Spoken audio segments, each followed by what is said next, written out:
Ahoj, jsem Roman a ukážu vám, jak se žije se slevomatem.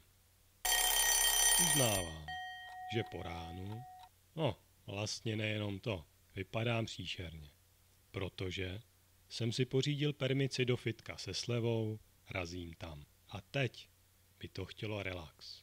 No jasně, přece jsem si koupil hodinovou masáž. S mojí roštěnkou slavíme výročí a proto jsem hledal nějaký super vymazlený dárek.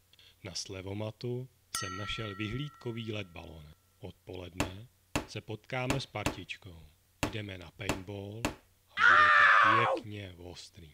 Den už pokročil a přesunuli jsme se do restauračního zařízení. Pivo, tatarák a topinky. To prostě můžeme. Dneska už toho mám fakt dost. Zkontrolujte www.slevomat.cz, koukněte se, co je k mání. Osobně jsem to totiž ověřil.